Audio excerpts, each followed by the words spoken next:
So I don't know if you gentlemen have heard the horrible news. There was an attack upon a famous monument that we have spoken about several episodes in the past. A heinous person decided to place a pipe bomb around the Georgia Guidestones, causing massive amounts of damage, and the county decided that it was unsafe and have pulled it down. So it's no longer a thing, and they even unearthed the time capsule that was beneath it, which I had no idea What? about. Really? I didn't know about that. Yeah, and inside was some random things. And I have a list of said random things. Inside was one single 8-track tape of Saturday Night Fever, a Peterbilt emblem, a October 1979 Playboy magazine signed by Burt Reynolds. Oh my God. And That's history. And a bag of 1,734 Quaalude pills, which, if you don't know, is a drug, which the current street value of that amount of pills is $2 million US. Wait, really? Yes. Because Quaaludes are, especially those that are past expiration date, are extremely potent.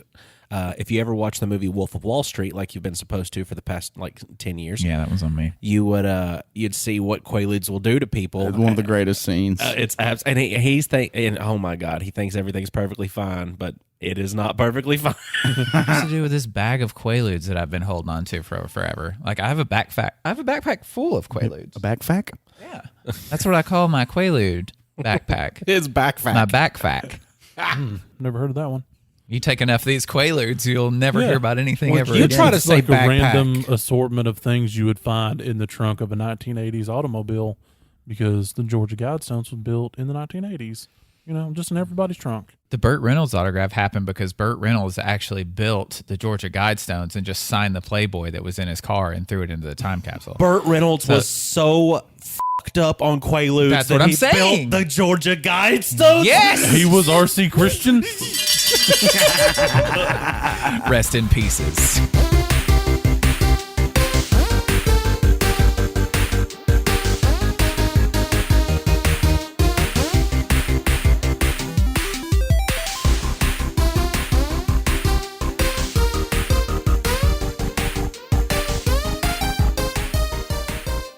Hey everybody, I'm Dane Holland, and this is a simulation of a podcast. I'm Austin Shazam Pfeiffer, and if you stare long enough into the darkness, no movies ever get made. I'm Marcus, the Shadow Realm survivor known as I'm Electric Man. I'm Austin Tiny Zent, and open wide. Here comes the choo-choo train. Choo-choo! Open up for Nerd Through the Grapevine, the podcast where four best friends gather weekly to talk about our favorite parts of past, present, and future nerd culture. And I've recently, and by recently I mean within the last few minutes, have been watching a movie called Morbius. And honestly, people can look at it either way. If you want to just go and be entertained, you better be 12. It is, I mean, it is something of the action-packed superhero style movies that I have watched. I bet Dane knows what I'm about to say. It's one of them. That's all I can say about it. I mean, I've not gotten to the end of it yet. I will get back to it to the end, but you know, honestly, just as much stuff as the internet has turned it into at this point has jaded my opinion making on the movie in the first place. So at the same time, you go into it, you start watching, you're like, okay, this is good. Is this 15 minutes in? It just kind of lost me. And that leaves me to believe that now the plans that Sony had for this, you know, Venom and Morbius and Kraven the Hunter and all these side character, you know, movie verses that they're going to be making, I just don't feel like it's going to take off. I don't think that it's going to survive now because of how poorly Morbius has done. Oh yeah, Sony's real good at messing up a superhero movie. And as poorly as Morbius has done, Sony will, I mean, they've still got these other movies in the works. They haven't canceled them yet, so Morbius didn't bomb that bad. Morbius did not bomb bad enough in theaters and with the audiences to cause them to kill off an entire non-existent universe. I feel like the dancing is what saved the movie. It might be. It happens more often than one would think it should. But the downfall of the universe, of the dark universe, the movie monster universe that was supposed to be made by Universal Studios. Does anybody have this ringing a bell to them? Like Godzilla and King Kong and all that? No, 'Cause they did that, didn't they? No, the monster universe. I'm not talking about the giant monster universe. You're talking about Tom Cruise Mummy. I'm talking about there was only one movie made with the Dracula, Frankenstein's monster, Van Helsing, all of these other style, The Invisible Man, all these other style old school monster movies, Creature from the Black Lagoon. They were supposed to bring these into the modern era and introduce them into a modern world to where they would wreak havoc upon the modern world, and tying all of this into it. The starting point of this dark universe, as they called it, all started with the 2017 movie starring Tom Cruise, The Mummy. That movie looked really cool, I thought. I never saw Never it. seen it. I just thought the special effects looked cool. Absolutely. And here's the thing about the movie. The movie looked fantastic as far as what you would see in, bits and pieces of it. A lot of that didn't fit, though. Like, it was it was almost like certain CGI things were so overdone that even the surrounding environments didn't work anymore.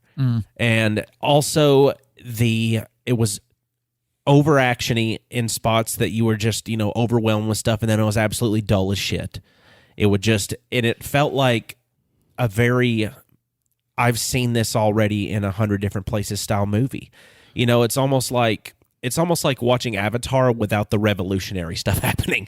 You see the Mummy as an idea that's brought into a new age of technology, to where you've got better CGI to create these more dramatic effects and these more dramatic powers that this mummy would possess, and you've got Tom Cruise that's now at Mission Impossible Mummy. That's all the movie was the exact same guy from Mission Impossible, played by the same actor but with a different name. Like, that's what the entire thing seemed like. And let me read you a little rundown of it here. And this is from the mother source. The Mummy is a 2017 American fantasy action adventure film directed by Alex Kurtzman. It stars Tom Cruise as a U.S. Army Sergeant, Nick Morton, a soldier of fortune who accidentally unearths the ancient tomb of the entrapped Egyptian princess, Ahamet. The rest of it is just Mission Impossible with mummies and dark powers. And I don't know how the hell they thought they were, because they tried doing some sneaky stuff. Like, Russell Crowe played a specific character in it. He was like Dr. Jekyll, Mr. Hyde kind of idea, except he wasn't fleshed much into that character, but it was more along the idea of taking these little hints at this kind of stuff and so like building Easter eggs, yeah, for their new Yes. cinematic universe. that they were pre-plotting. God, I'm so glad that they killed that. Yeah. They were pre-plotting that off the success that they felt the Mummy would be, because they put so much stuff that was hit movie material at the time, like big effects, like dark, like quippy humor, like so much different stuff that should work in a movie, but it just falls so flat that audiences and critics agree, and it is so low. So low that no one can hear it. It's screaming for help, and nobody. Are you saying that the Church of Scientology let Tom Cruise down? Yeah, basically. They are required to attend the movie as many times as humanly possible when a new Tom Cruise movie comes out. Well, that's fine, because those are probably the only ones that actually... Probably the only people that actually seen it. Yeah, because I remember watching it. I can't really remember a lot of people, ever even talking about it. My eyeballs consumed it, but it didn't make its way to my brain. Like, I know I watched it, but the only thing I remember is Tom Cruise was in it, and the very end of the film, I'm pretty sure I audibly went, "That's the end?" Yes. Because I don't even remember what the end was. I don't even remember what it was. I don't either. I just remember it was confusing, and it just kind of ended. Yeah, it was like, how is this godly entity that is wreaking havoc now on this place? The place I can't remember. I don't know, man. I don't remember anything there it goes. about it. Place I can't remember. Just Egypt. Yes, probably somewhere over there, but and somewhere over there with sand. I bet it was like I don't know. I had a joke and then it left me. That's okay, just like this movie's entire plot did with it. So what we've got going on here is let me read you a little bit of a review of it real quick here from a critic that I thought was very good. Let me find it again here. A plastic product made by mercenaries, pimps, and profiteers, rather than filmmakers who give a damn. And that's exactly what it felt like. It felt like it was literally made just to make money. It wasn't made to draw in fans. Well, the way you described it, that's the immediate reaction I had. It just made me upset that someone actually had this idea. Like, well, what properties do we have? Like, what kind of IPs do we got laying around the shelves? Oh, well, we got this one. Okay, we'll just throw them all into the same universe, and we'll just build the little Marvel universe just like they did and make $1 billion. Like, you're dumb. That's exactly what was happening there. Write a good script first, then make a movie off the great script. It's not hard, y'all. They wanted to cash in off of the summer blockbuster / big Marvel overdone CGI action-packed universe, and it just everything bled through to just a big pile of hot, stinking, fecal garbage. And to put so many spoiled, rotten eggs into this basket for one movie, to make all these plans, because they've put a lot of effort into, okay, this is going to explode into all this other stuff. They're planning 20 steps ahead, and they have not got the first step down right. Yeah. Like they didn't know what they were doing, but they had already planned this massive universe thing. And that's what the fans want, guys. They want massive cinematic universes. We gotta go. It's gonna be failing. It's what DC's issue is too. Like it's the whole we're planning so far ahead that we can't do the thing in front of our nose. And I think it's one of the biggest, kind of ill thought out, all eggs in one basket style thing I've ever seen, because these are the movies that got canceled because of the flop that The Mummy ended up being. Also announced as part of a shared universe where the versions of Bride of Frankenstein, Dracula, The Wolfman, Phantom of the Opera, not the musical, The Hunchback of Notre Dame, The Creature from the Black Lagoon, and Van Helsing were does Van Helsing even fit into that universe? Yes. Yeah, Van he hunts monster the hunter. monsters. Yeah, he was a monster hunter. So he would be like the protagonist, like he'd be the one going around hunting on the creature of the Black Lagoon. Unless you make him look like the bad guy, though. Unless you do it from the monster's point of view, and Van Helsing is the bad guy. That would be fun. I mean, you like never know. vampires and stuff. But all these movies were still supposed to be coming out as we speak. I mean, we were supposed to continuously be getting these big monster movie tied into one universe style movies that would, it could have been cool. It really could have been cool to see, because they have these style, and that also includes, I'm sorry, I'm getting a little ahead of myself here, but they also had monster mashup movies planned with them already as well. Like how they wanted them to and they actually had one in the works called Monster Mash, because that was the entire, the reason that old song was ever written was because they had this big bringing together of all these old movie monsters, and they were going to try to do that all over again. Oh my God. So in a way, The Mummy saved us from it was a graveyard smash. It sounds like Burt Reynolds was in the writer's room with his bag of Quaaludes for all these people to come up with all these ideas. Gosh. No, He would I think probably come up with a better one than yeah, that. probably better than that. Honestly, I think shortly before this, he was in a movie to where he was a mountain man, and he pointed his gun at people, and he said, "If you don't stand still, I'm going to shoot your testicles off, and I'm going to mount them on my mantelpiece." That's what Burt Reynolds sounds like to you? That's what he sounded like in the movie, and I had to watch it 20 times.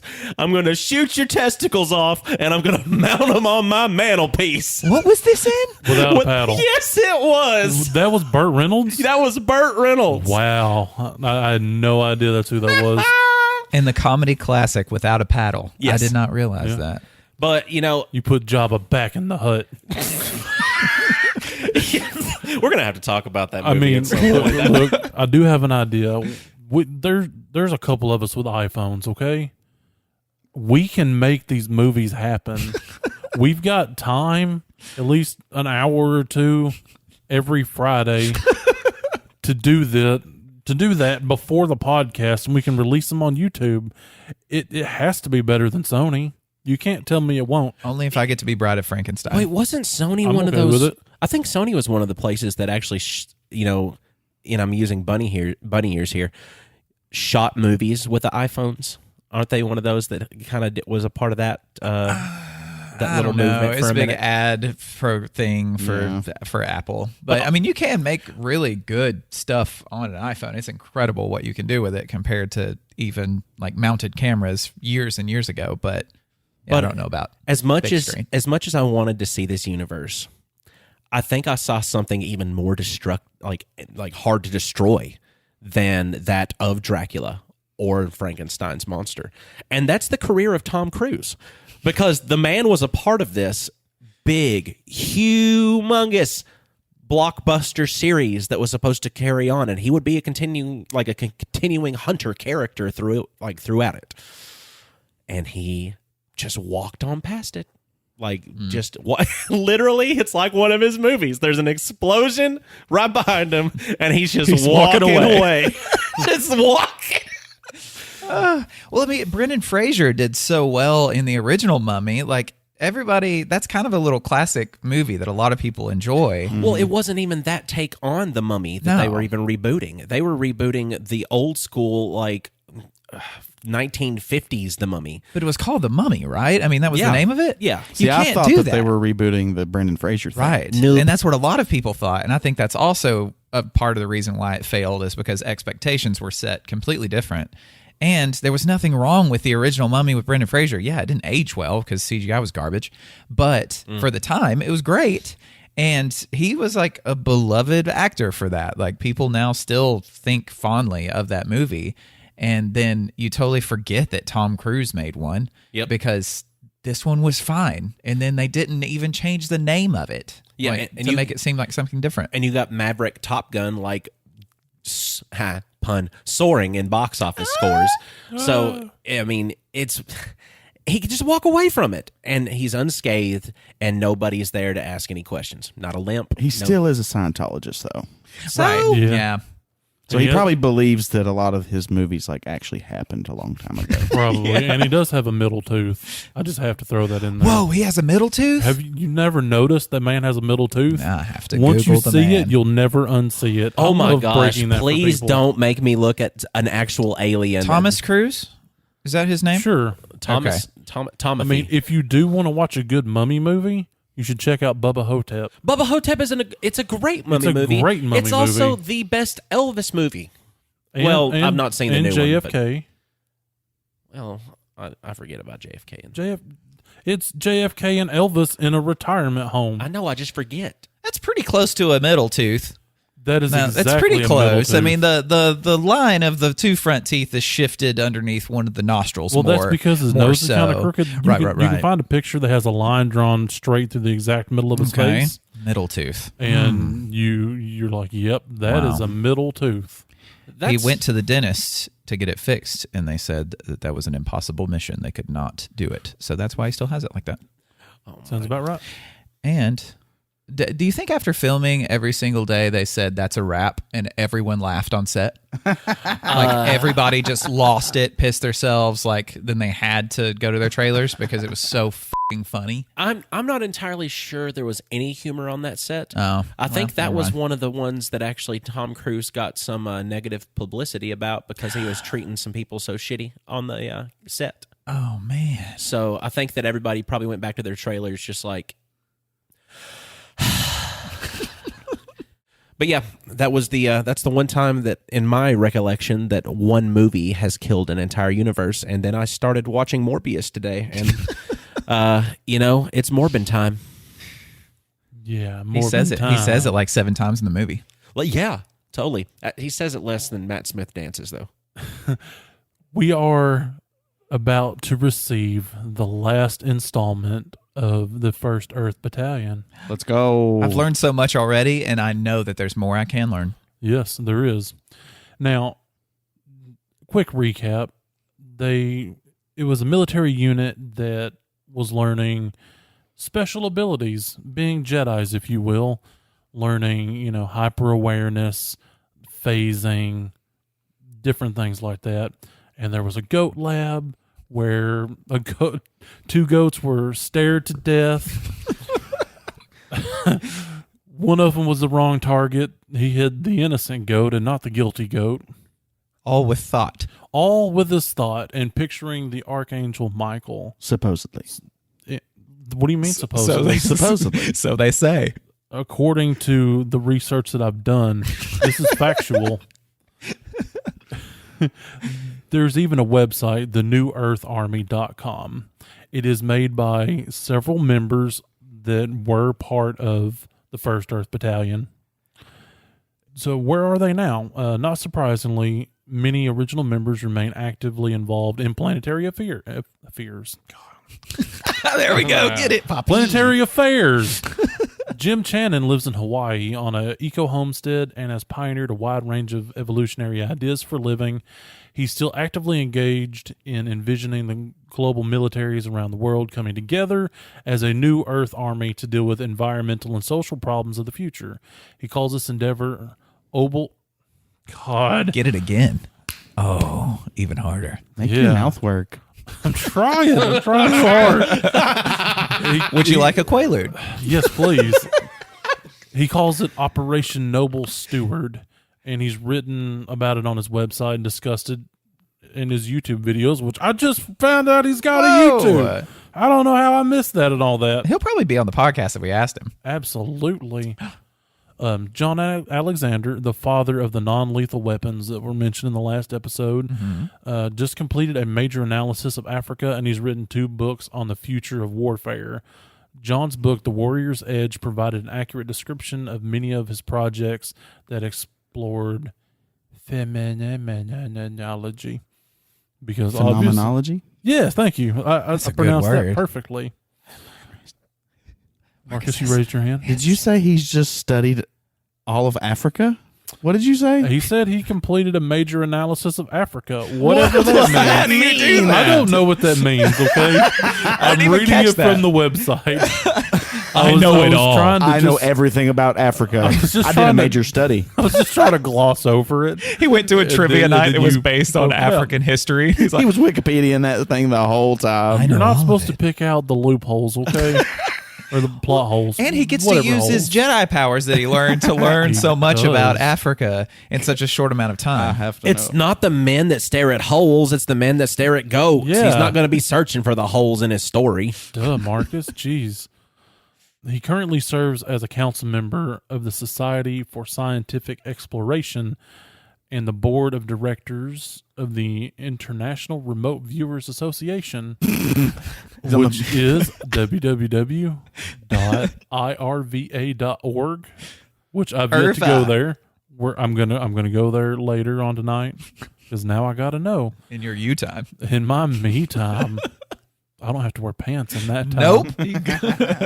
Major General Burt Stubblebean, however you choose to pronounce that made up we had fairy issue tale with style him name. We 2 did. episodes ago, didn't we? Yeah, it was pronounced several different ways during the audiobook when I went through it, so I'm not sure how He's like it's the spelled. Bernstein and Bernstein Bears. Exactly. Like this guy. He Same is situation. whatever you want it to be. He's been in both, Mandela universes. Yes. He's traveled through, he phased. He did. He phased and he remote viewed, and somebody airdropped a thing and then he made goes my to notes go completely away. I just love that he's like on this some sort of board of science and remote viewing. Yeah, and That's great. to me. and yes, I just wanted My to. other friends don't believe me about these friends. exactly. Major General Burt, I'm just going to call him Burt from now on, is developing a sustainable community in Panama and raising global awareness about questionable medical practices practiced by large pharmaceutical companies involved in codex and vaccines. Well, that's cool. That's a cool These thing. guys are doing I like can good support stuff. that. They absolutely Study are. in Africa. And then, and then some other kind of weird things. They do adhere to a specific code. I mean, they also have a specific kind of agreement that you make if you ever want to become what they refer to as a warrior monk. Exactly. Warrior monk. That's what just got airdropped to you, Tiny, is their oath. Oh, yeah. Well, we'll go through that in a second. I got you, bud. Most of the 130 some odd members of the Army's original think tank called Task Force Delta have gone on to positions in, society and responsibility and future-based technologies. So they're still active, they're still doing things. And on this website, you can download the field manual for the New Earth Army and read that at your leisure. And even Jim Channon's new book, which has another title, which if you want to find out what that is, go to the website because no spoilers. Such a good way of saying I don't want to look it up. No spoilers. I mean, literally, it's just a tab, but I was like, man. Oh, ouch. So what is it? What is this oath? There's an oath. If we all take the oath now, are we official First Earth Battalion? I don't know. Let's ask members? questions later. Let's take the oath now. Here's and ask questions the later. thing. There was one link on their website that clicked join. When I opened up join, it just gave me this giant parchment background typed out. Long ass agreement and talking about what you're walking into as a path of the Jedi warrior. It is perilous. It says Jedi warrior. I'm telling you, they used to call themselves Jedi. How do I open the just airdrop where you dropped it? Oh, boy. Closed it. I don't know how to do that. It's okay. I would do it if I could. Hold on. Do it with your face. The life of a Jedi warrior monk is a pilgrimage. The journey is to claim your soul and bring alive the biosphere around you wherever you are. For in the soul blueprint is the perfection of the human being that is far more evolved than today's culture would lead you to believe. Your planet wants a single, vibrant, and evolved civilization of human beings who find that love reigns supreme. Your planet is capable of producing paradise before your eyes. Just nurture her and surround yourself with her presence. That's one of 8 paragraphs. I'm already in. There. Apparently, I found the Sign page the on their website. Apparently, it is a 12-step program. Yes. Oh, man. All right, I'm out.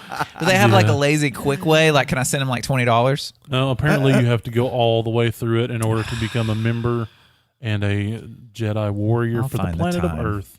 I'll find the time. If they'll be on the podcast, I'll find the time. Yeah. That's fair. I would love to talk to some of these fair. people. Me too. Just ask them how many ridges are on the edge of a quarter. I want to learn how to remote view. That just sounds really cool. Do you think they know how many ridges are on an African quarter as opposed to an American one? Maybe there's so much research into Africa that he forgot how many are on an American quarter. Then he dead ass looks you in the eyes and he says, "You ignorant fool." No spoilers. African quarters are on paper. I mean, does Africa even have quarters? I don't know. Probably not. I didn't system research is. all of Africa. Yeah, we should totally ask the man that did. What if that's step 12 on the 12-step process? Pick a country. Research Africa. No, just a country. Pick a country other than the one of your origin and study it to its fullest. Know everything about that country. What country would y'all pick? I feel like I'd want to pick a small country so it's less legwork. I would pick Great Britain. I'd probably pick Britain. Half of that's American history. No, half of American history is British history. You got that reversed. British history goes back thousands of years. We're the best, bruh. America. I just want to talk to the remote viewer guy and then just strictly ask him what we're wearing.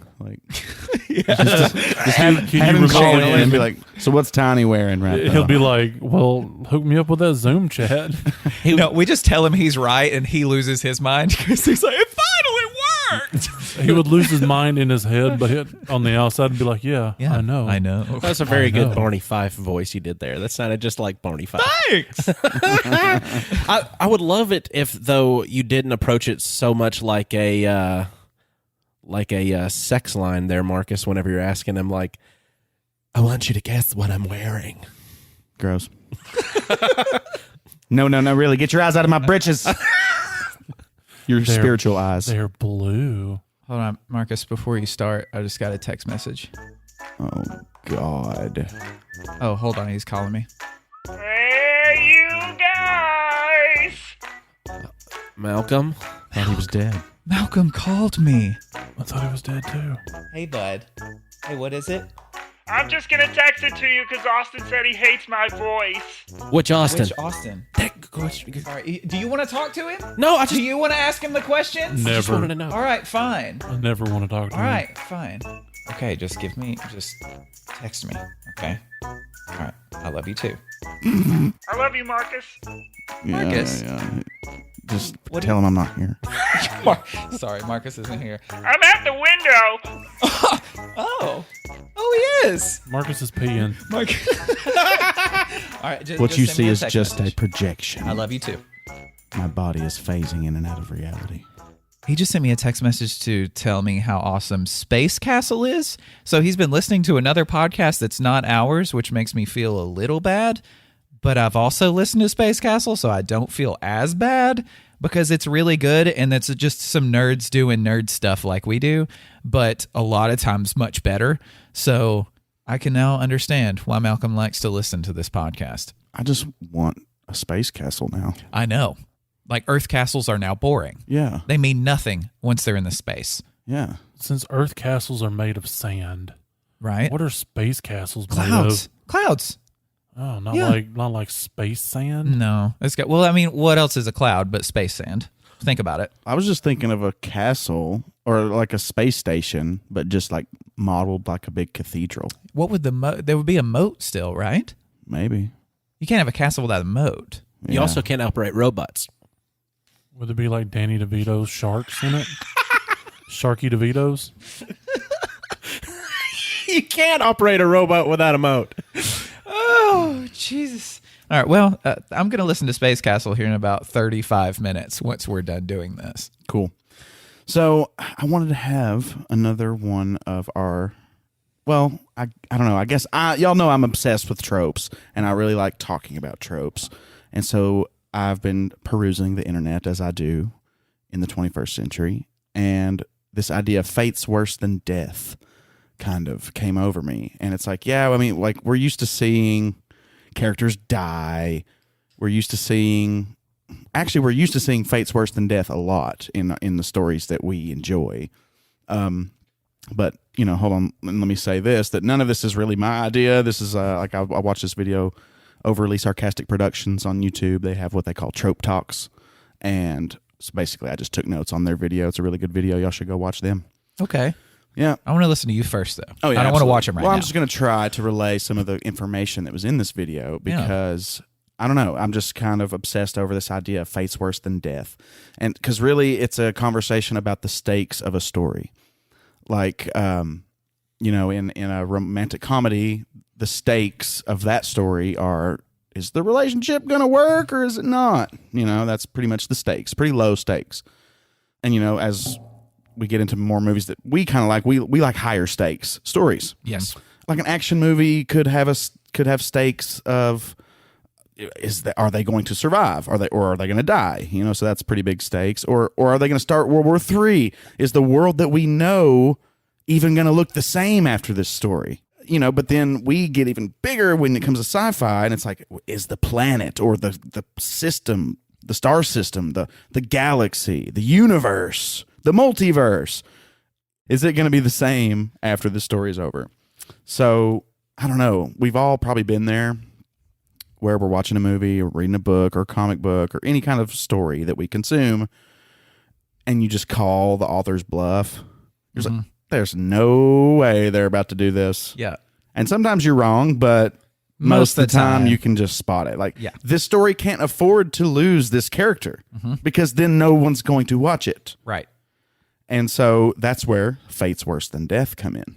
Because, audience has to kind of feel like the stakes are real. Like this could actually happen in the story. And so a fate worse than death kind of depends on, it's a very subjective judgment. It depends on what character we're dealing with here. So it's like some characters, this would be horrible, worse than death. Basically, it's just something that the character wants to avoid even more so than dying. Yeah, and they don't have to, and the story doesn't have to lose the character either. So Right. it works as a device for the character to be in enough peril for you to fear for them. And to them, I mean, to you, it may not seem worse than death, but Right. to them in the situation they're in, it can, if written well, it can really seem like, man, I bet this character wishes they were dead, Right. as opposed to dealing with that. So that is a good way, like a really good trope to keep a character around, but also have the stakes high enough to where you still care. Right. But they can kill a part of them off. Like, I mean, Right. that's what a lot of times this is, right? I mean, Absolutely. it's killing a part of their soul away, or a part of their life is taken from them, as opposed to their their life force. Right. So I mean, it can also be like a plot point that actually drives the story forward. Absolutely. I've seen like the Dark Tower series, for instance. Roland's whole objective is to make it to the tower, climb to the top of the stairs, and see what's in the upper room. While he's on that journey, the world is being destroyed and going to cease to exist. So along the way, he has to do things to stop that from happening to achieve his goal. Because if that happens to him, that It's worse would than be death. worse than to death. not know what's in the upper To room. not know. So fate's worse than death, like, can happen to our heroes, but a lot of times it can be more kid friendly. A lot of times to use a fate worse than death for to punish your villains. To lock them away into the shadow realm until they can find a way to come back or something like that. the Phantom Zone for Superman. Sure. That's how they do that without Superman killing someone.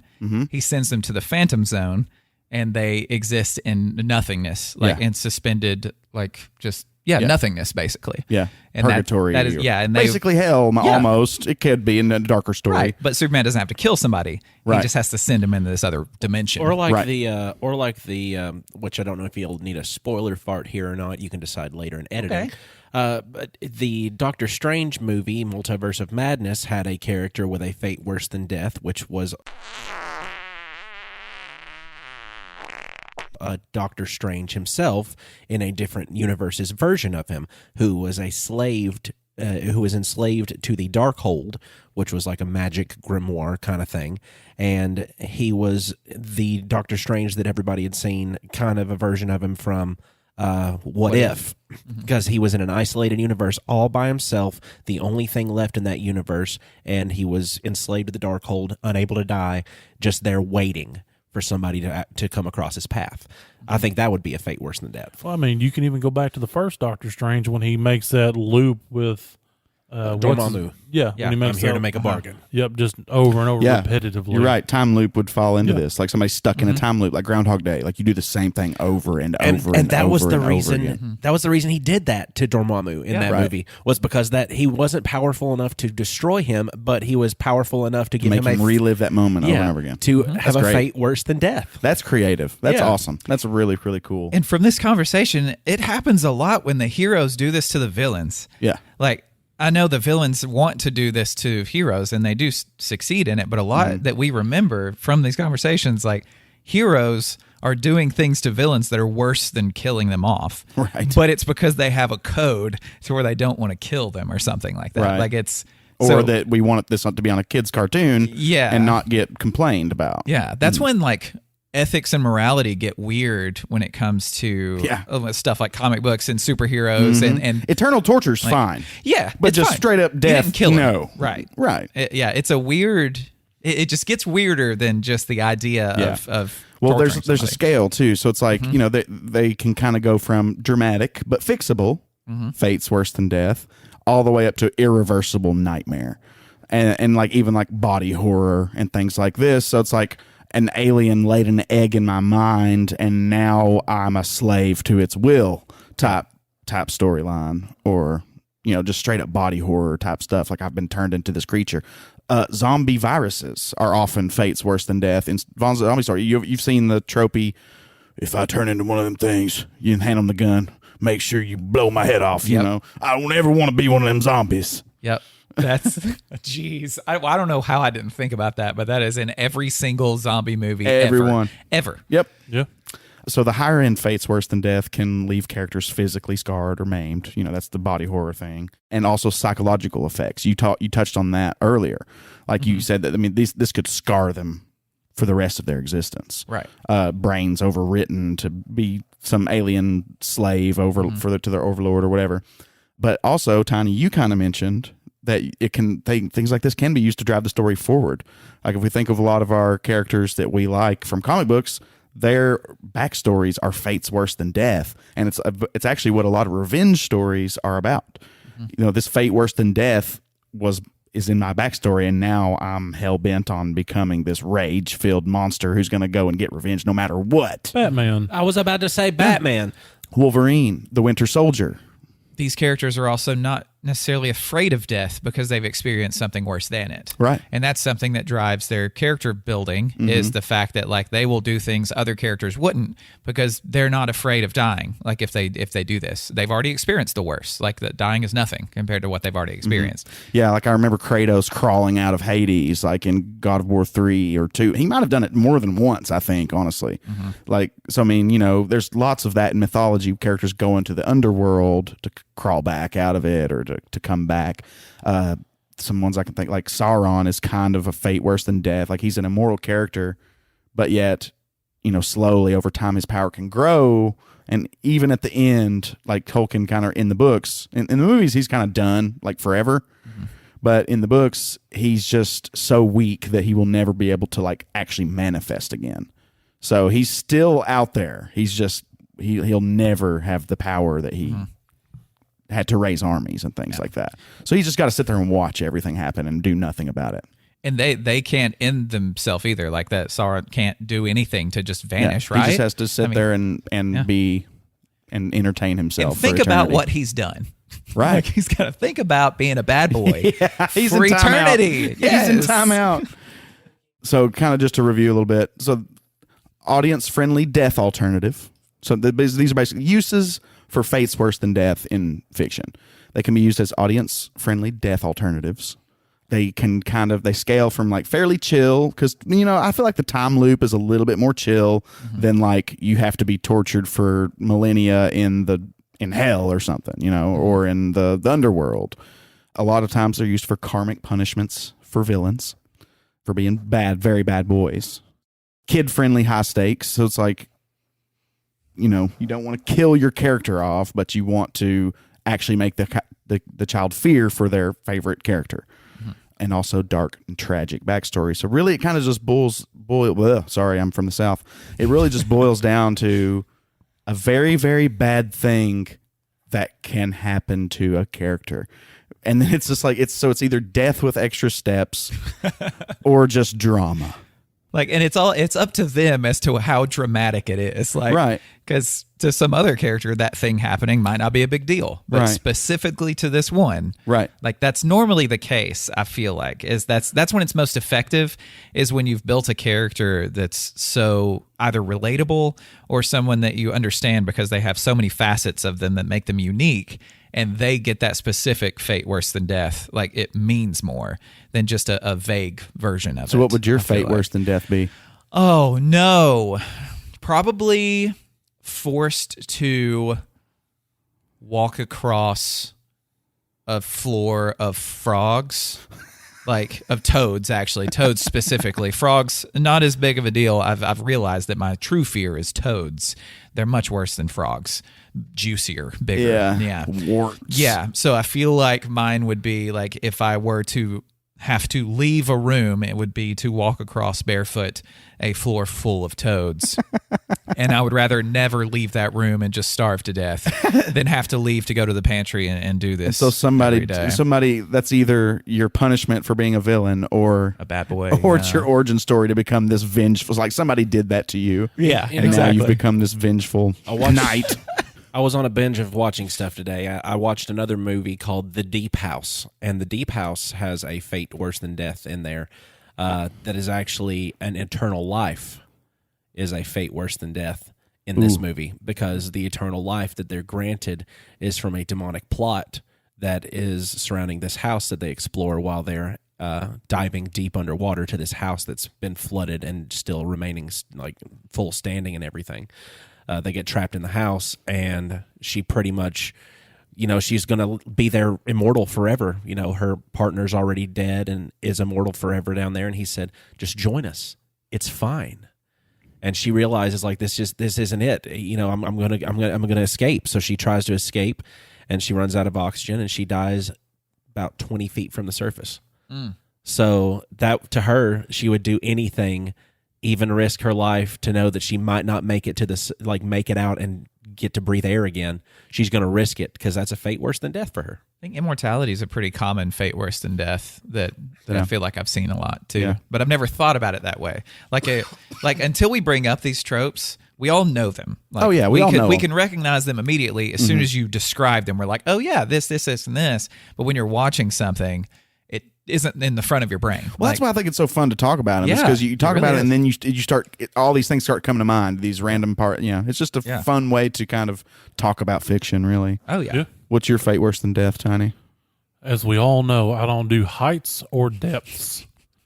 So if you chain me on top of a 1,000-foot cliff a mile underground, that just seems like the worst thing that could possibly happen to me. Yeah. That is the movie The Descent. If you watch the horror movie The Descent, I don't want to. you will see they go underground spelunking. They find a demonic race under the ground that's like hybrid from like bats and humans and stuff like that. And it's Morbid Like time. Morbid time, Yeah, yeah. it's everywhere. But that one, they run into, they go into this really deep cave, and underground they find this like 200-300 foot like cliff cavern that's right there. So you're both really high up and really far deep. And I'm also sticky. Oh yeah. How did you know? Have you seen the movie? No, I'm just saying that I would be sticky at that point too. I'm sure. Marcus, what is yours? Gosh, I don't know. It's hard. Probably being locked in a room with and I miss you on repeat, like for eternity. Yeah, that would, and not being able to blow my head off. Right. An earworm controlling your brain. Well, for the that one rest of time. specifically, though. Right. Like, I Okay. get it. It was on White Chicks. It was a decent song, Right. maybe for the first 2 listens. What I if mean, we- I don't think that, but some people do. What if we were locked in the same room together, and every time I opened the door to try to walk out, whenever I stepped on a frog, it was a different note of that song? So, like, at the same time. Yeah, but it's like all toad squeals. Yeah. Ugh, Oh, that just gave me the shivers. even worse. Yeah, that's pretty horrific. That's Poor scary. frogs. Frog screams are actually really scary.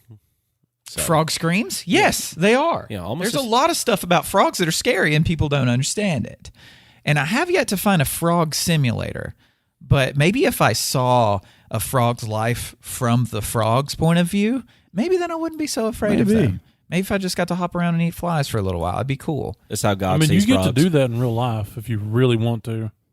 You're How? the only one stopping you from doing this. From becoming frog? You just get in frog mode, squat down with your knees up by your ears, hop around all willy-nilly and try to eat some flies with your tongue. Yeah. That's a good point. But But I'm I not think going to stop you. Like, you'd be a very good frog, though. No, I would be a you'd very bad You'd frog. be a really shitty a frog. terrible frog. But it'd be worth trying. But a simulation, a sim game, I think would be the key for me being a good frog, as well as a good city creator, a good lawnmower, a good power washer, a good farmer. Bingo. Like, simulation games is what I want to talk about because I've been really into them lately. And the idea of them is fascinating because most of the time, well, I mean, a sim game is like it takes a facet of reality and makes it the core mechanic of the game. Like, you're doing something that you do or someone can do in real life, but you're doing it digitally. So there's a lot of them that are like honestly jobs that you do. You mow lawns. Like, we played that recently on Grape Flavored Gaming, like a lawn mowing simulator. You're a lawnmower person. Like, all you do is you mow lawns and you weed eat and such. And in real life, right now, if we were to do it, we'd probably pass out from the heat, but I can do it inside. So if it's not a good day for it, which most days it's a good day for it, but some days it's not. But you can still have a good day mowing lawns on the computer or whatever thing it is that you're using to mow lawns on. And The Sims is one that people have played for years. It's sold over 200 million copies of the game. And that's a life sim, but it's also like a god sim too, because you aren't the people. Like, you can have the people go do the things, but the people do the things on their own. Like, without you, you just set up the world around them and see if they'll fail and make them fail a lot of times, which Yeah, shows what kind of deity you would be. Right. You're the deity of a little town. Exactly. There's some really bad Sims out there too. Oh, there's some terrible Sims. I'd There's be a great deity. oh yeah, I'd let you be mine. Nice. Yeah. There's some intentionally made poorly. Well, I don't know, but because maybe when first starting to create it, I'm talking about Goat Simulator. Oh, that's If great. you've ever played Goat Yeah. Simulator, I feel like they might have started to make something to where they're like, I wonder if you could be a goat. And then they saw all these glitches and they're like, no, this is way funner. So they left all the glitches in, and it's the charm of the game. So you get to be a goat and you run around a city hitting people and doing challenges, and your goat a lot of times will glitch out to the point of stretching to like a mile long and flinging into the air. And in any other game, you're like, man, that sucks. I got to go do this again. But in this one, you're like, I wonder if I can hit that glitch one more time and fling this goat across the world. And it's interesting the difference between, like, say, that simulator and Microsoft's Flight Simulator. Right. I was going to mention Flight Simulator. Which is used to train pilots. I mean, it's Right. been used to train pilots for years now. Like, it's an old game because it wasn't a game to begin with. It was actually a thing for pilots to learn how to fly planes. And I remember growing up, my dad had a flight stick on his old computer with Flight Sim on it. And it was impossible for me to was do. so hard. It's so hard to even take off, and forget landing. You're just going to smash it into whatever place it was you took off from. But it's amazing that you can have a simulator game like that is so realistic that people that are in charge of other people's lives are using it to train, and then simulators where you're a goat, like running around causing havoc. Well, and thank Soul that we have Flight Simulator, because you know, we wouldn't want to have to train new pilots in actual planes, because I mean, think of how many times you crash. I mean, you really only get one mess up. Exactly. And so I don't know, I think it's really interesting. I mean, because there's going to be, as technology progresses, I mean, there's probably already stuff like about what I'm about to say, but like surgery simulators and stuff for surgeons and things like that. I think there are surgery simulators, but I think they're more of the silly kind, to where it doesn't necessarily, because for a sim, it doesn't necessarily have to simulate perfectly. It's simulating like a situation sometimes. Like even Animal Crossing is a social simulator, like, because all these little animals are just out doing their thing. Yeah. Like, you're not making them do stuff. They're just programmed to walk around and do random things, and you interact with them and bond with them and make friendships with these things. So it's a social simulator, but you wouldn't think that the same, like that game where I get to go make friends with a stitched up teddy bear that can talk to me, like is under the same umbrella as Flight Sim. Like it's insane of how wide this thing stretches. Well, hell, Gran Turismo's got like Yes, it does. so many damn iterations of it now, and people, those are some of the games that people will invest like $2,500 to $6,000 on their special gaming chairs that simulate the feel of driving an actual vehicle. So they're playing the simulator game inside of an integrated simulator machine that they've purchased for their house to have and simulate the actual feel of driving a vehicle. Ridiculous. Oh yeah. People do the same thing with Farming Simulator. Wait, really? Yeah. I haven't seen those rigs. Which I play I've been playing the crap out of Farming Simulator here lately. It's super fun.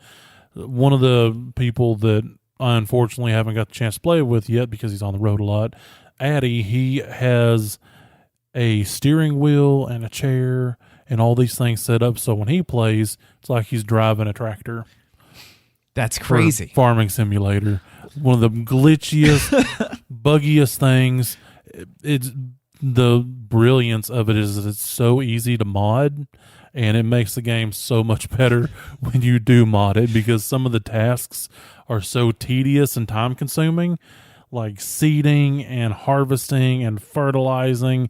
You download mods that are a real cheater, and it makes life so much better. Its Why purpose. would you want to play if it's that boring? Well, it's the whole, you're running a farm, you're trying to build up your stack of cash to grow better crops, make more money, and move on, which if you do it with vanilla, a lot of the vanilla things are just garbage and they do not work well anyway. And if you're going to go and mod it, you might as well get the 100-foot harvester head, then you can make giant freaking fields and only take 45 minutes to harvest it as opposed to 2.5 hours. And it's something like this that you can start to, I mean, and in no way is it come close to being an actual farmer, but the idea that the tedium of it and how long it takes to do the things and how sometimes it's not very rewarding, but you have to do it to get on to the next thing.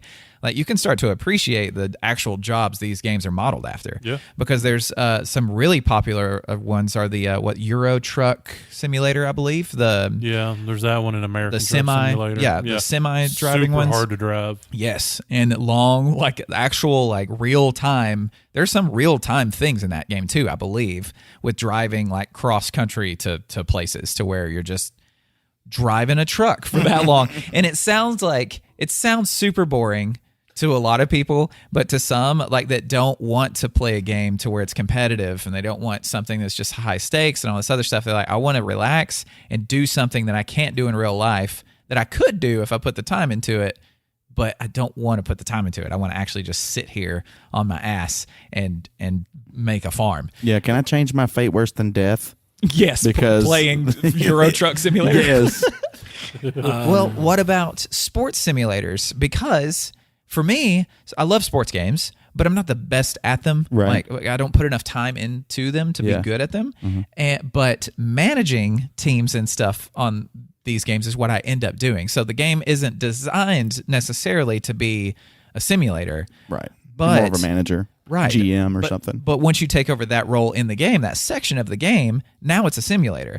Right, yeah. Because you're running a team, you're making draft picks, you're They'll be choosing happy starters or sad with their playing time. Exactly. And, yeah. Like, and it's this whole, you're not even playing the game of baseball, but you're controlling a team and then simulating the seasons. Exactly. Yeah. And that's what I ended up doing a lot in that. In basketball, wrestling is one of the best ones ever because you watch the matches and you don't even play. You just set it to the CPU. And so you're setting up like all these storylines and making all these characters and stuff. And it's like you're running a wrestling federation, but you don't actually have to play them because the controls of wrestling games are hot, stinking, fecal garbage. And they always will be. I was 12 to 15 years old at this stage of my life, and I used to play dating simulator games on newgrounds.com. Oh, My there are God. plenty. There are so many dating sim games.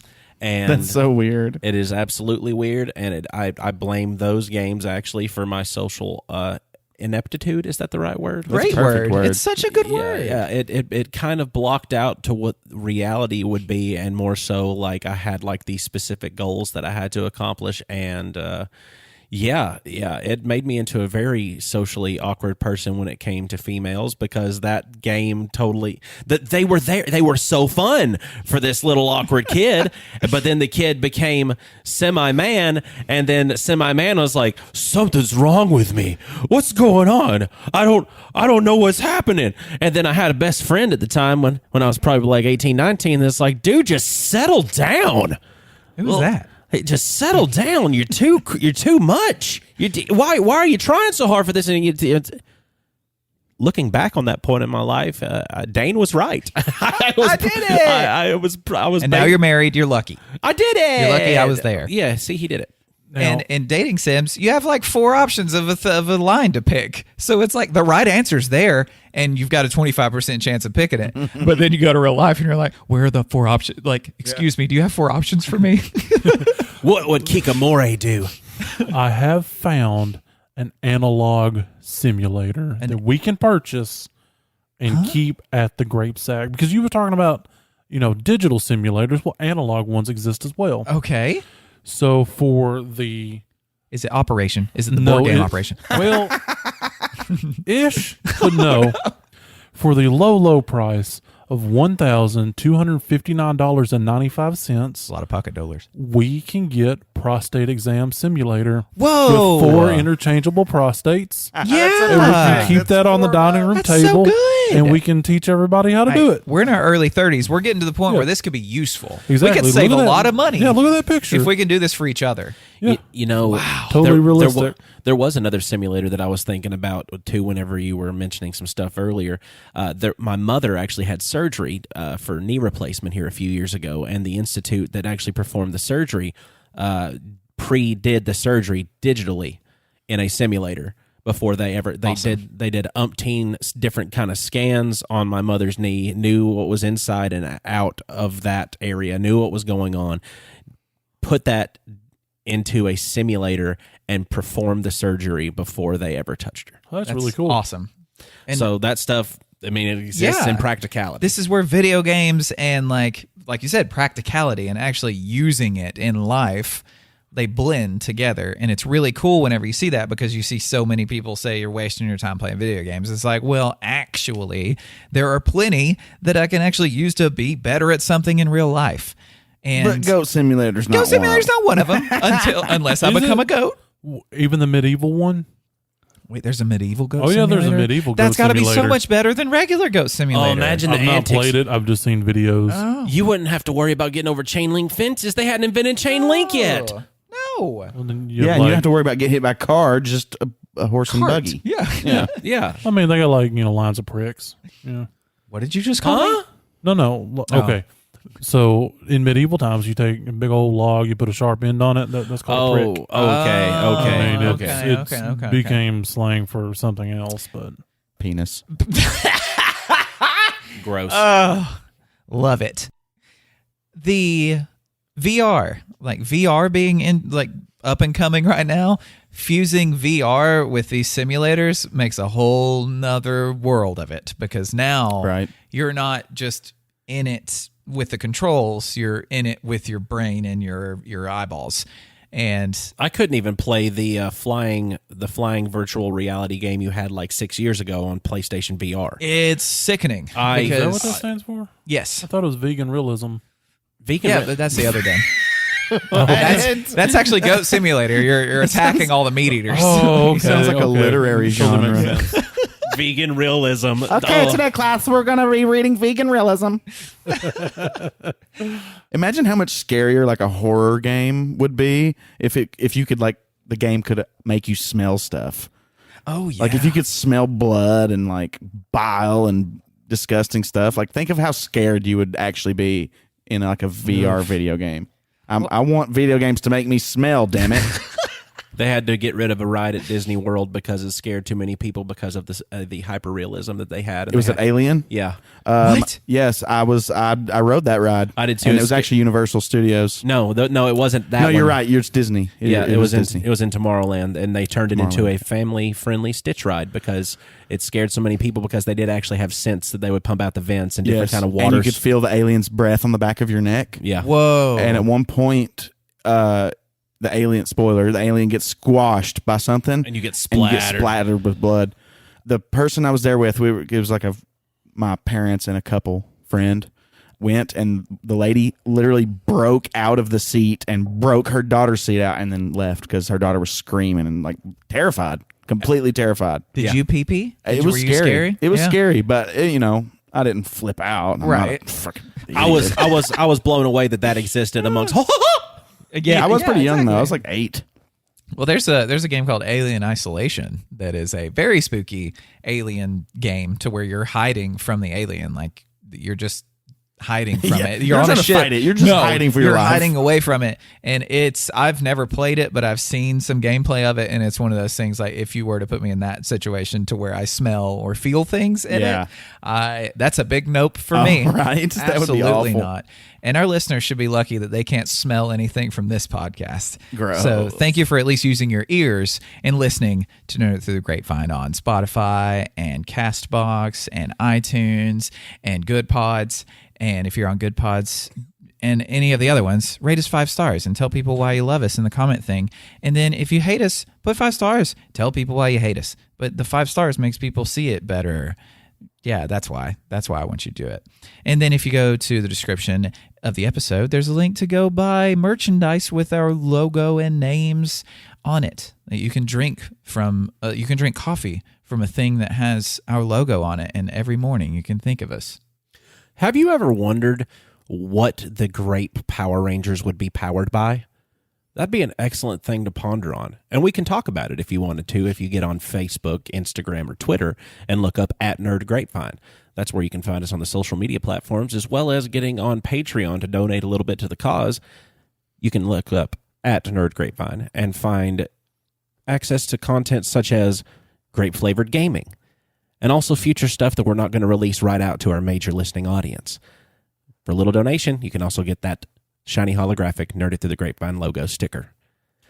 Just whatever you do, do not try to describe some of the stuff that's off of Grape Flavor Gaming to your friends. They're not going to understand why you laugh so hard at "This is why God watches us mow," and you're going to cause them to have a little bit of... After doing this show for as long as I've done it, and doing the Tiny's Terrible Tabs segments, people have started sending me their terrible tabs. I got one in the middle of the show tonight during the recording process. Is this a teaser? It's a slight teaser. It tickled my tip. That's all I'm going to say, and it will be on the next rendition of Tiny's Terrible Tabs. If you want to send me some, you can send it to Discord. If you're on my Facebook page, you can send it to me there. It's under my real name. Good luck figuring that out, most people in internet land. But find us on Discord. There's a link in the description. There's memes. There's all kinds of cool, fancy, awesome doodads. We're on there live, uncut, uncensored, and irrevocably circumcised. You say your real name at the beginning of every show. Shut up. Don't make them actually listen. That is real Tiny, name. When life gives you grapes. You get a rubber model of a bungus. You put it in said bungus and explore it with your finger to determine if the bungus's walnut is inflamed or swollen or malformed. Oh, God, I forgot to grease this thing up before I used it. That's what I do with grapes.